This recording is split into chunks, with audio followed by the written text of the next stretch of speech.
వికారాబాద్ జిల్లా తాండూరు మాతా శిశు ఆసుపత్రిలో గర్భస్థ శిశువు మృతి సంఘటన చోటు చేసుకుంది. అయితే వైద్యుల నిర్లక్ష్యంతో దారుణం జరిగిందని ఆరోపించారు బాధితులు. తాండూరు మండలం గౌతాపూర్ గ్రామానికి చెందిన ఆసెమ్మ వేకుమజామున పురిటి నొప్పులు రావడంతో తాండూరు మాతా శిశు ఆసుపత్రికి తరలించారు. ఇక ఉదయం ఆసెమ్మను చూసిన వైద్యులు సిబ్బంది స్కానింగ్ చేయాలని అన్నారు. ఇక అయితే స్కానింగ్ సిబ్బంది 10 తర్వాత చేస్తామని లేట్ చేశారని అంటున్నారు బాధిత ఫ్యామిలీ. తీరా మాతా శిశు కేంద్రానికి తీసుకొచ్చి డాక్టర్ని చూపించగా గర్భంలోని శిశువు చనిపోయినట్లు గుర్తించారు.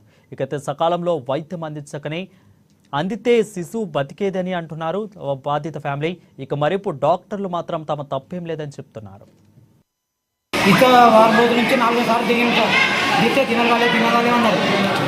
తినగాలే అన్నందుకు తినగాలని చెప్పి ఆగిన. ఇంత నొప్పి జ్వరం వచ్చినా ఫస్ట్ టైం వస్తే స్కాన్ తీసుకోమన్నారు. స్కాన్ చెప్పించిన స్కాన్ చెప్పించి నా డేట్ అని చెప్పారు.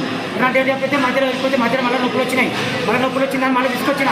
మళ్ళీ మేడం కొన్న మేడంకి కరెక్ట్ మేడంకి ఫోన్ చేసినా మీరు నీరు తప్పుంది హాస్పిటల్కి వెళ్ళి వెంటనే డెలివరీ చేసుకోని చెప్పింది. వెంటనే డెలివరీ చేసుకోవడానికి వచ్చి మేడం ఆమె కలిసి మాట్లాడుకున్నాం. ఇద్దరు మాట ఒకటి ఉంది. ఇద్దరు మాట ఒకటి కలిసి మాట్లాడుకొని ఏం చేశారు, నా భార్య 2.5 డేట్ అని చెప్పి ఆపి సరిగా నా భార్య నొప్పులు వచ్చిందని రాత్రి తీసుకొని వస్తే ఇప్పుడు ఏమేమి కథలు నా పిల్ల పానం తీసి ఇప్పుడు వాళ్ళ నోరు చేస్తుంది. ఈ పేదలని ఏదో కాడ చేద్దామని వీళ్ళ ఉద్దేశం ఉంది. 100 మందిలో 100 మంది డెలివరీ చేస్తున్నామంటారు. 100 మందిలో ఒకరు కట్ చేస్తారు, 99 మంది ఇంటికి పంపిస్తారు. 99 ఇంటికి పంపించి ఒకరు చంపి మేము అందరం బాగా చేస్తున్నాం అని చెప్పి పెద్ద పోజులు కొడుతున్నారు వాళ్ళు. మేము ఏమైనా మాట్లాడితే మాకు చెప్తూ మాట్లాడుతున్నారు, గట్టిగా మాట్లాడుతాం. ఏం లేదు చెప్పడం మేము కేసు పెడతాం పైసలు పనికి